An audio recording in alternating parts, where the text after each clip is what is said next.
Hello everyone, it's Jimmy here and welcome back to my channel.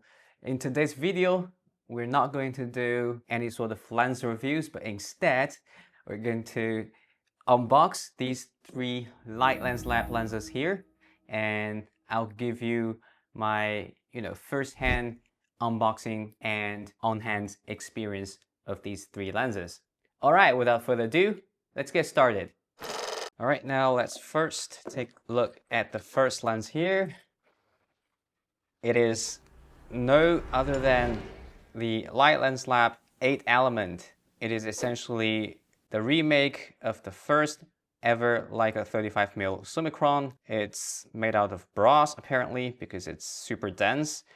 Feels really good in your hand. And let's see how does it feel to turn the focus ring. Wow, it's actually surprisingly smooth. I feel like it's a little bit smoother than the 9 element that we reviewed in the previous video. What about the aperture ring? Nice. Feels very good. Some of you might have noticed that the red dot here is the same as the Leica red dot, and that is because this is the last version, I believe, the V7 of the 8 element. The earlier versions, I believe, come with a more like purplish transparent dot, which is quite different from Leica's red dot. Overall, I'm very satisfied with the build quality and the fit and finish here. There's a red China engraved here. There's made in China in Chinese, traditional Chinese, which is beautiful. And again, the rear cap is metal, much more premium than Leica's own plastic rear caps. All right, let's move on to the next lens. All right, next up, wow, a very different color, hey? Very fancy, beige colored. Wow, it's super heavy. It might be the Noctilux. Yes, it's the 1966 Noctilux in silver. It's so dense. Let's turn the focus ring first. It's so smooth. It's almost on par with some of the best Voigtlander lenses smoothness and also Leica's own lens. And the aperture ring. Very satisfying clicky sound. But I have to say it doesn't feel as good as the 8 element or the 9 element, but nonetheless, it's still very good. Better than some of the Leica's own lenses. Again, metal lens cap, very impressive.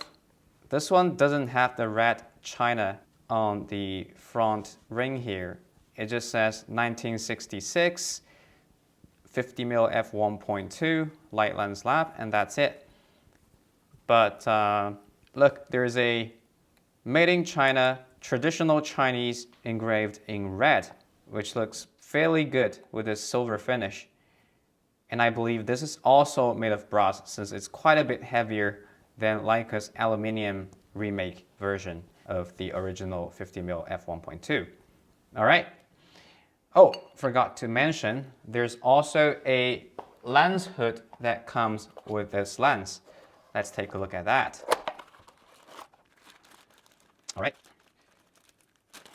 The lens hood itself is also quite heavy. It's got this powdered silver finish that looks quite good. Wow, just look at this. Imagine how well it will look on a safari body. I can't wait to review it. All right, let's move on to the next one.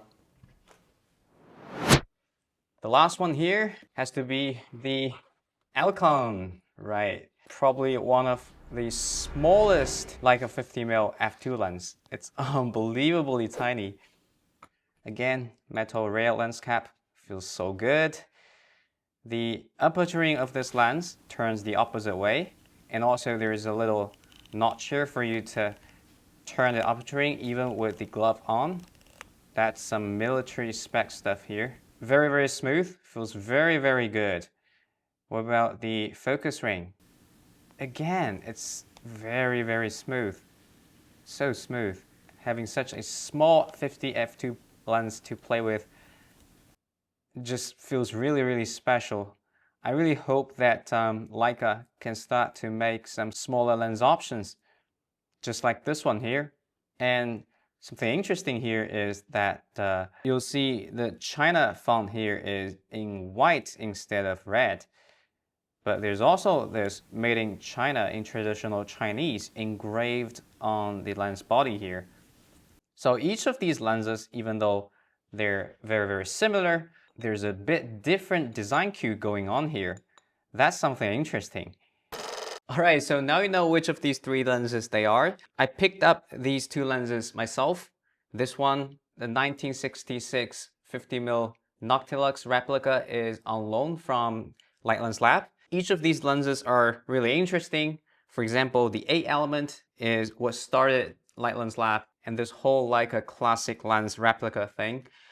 The second lens here, the 50mm Elcan, is also very interesting because there's so few original lenses left that their price is just far out of reach for most, and it's a tiny f2 50mm lens, smaller than any of the lenses that I have ever reviewed.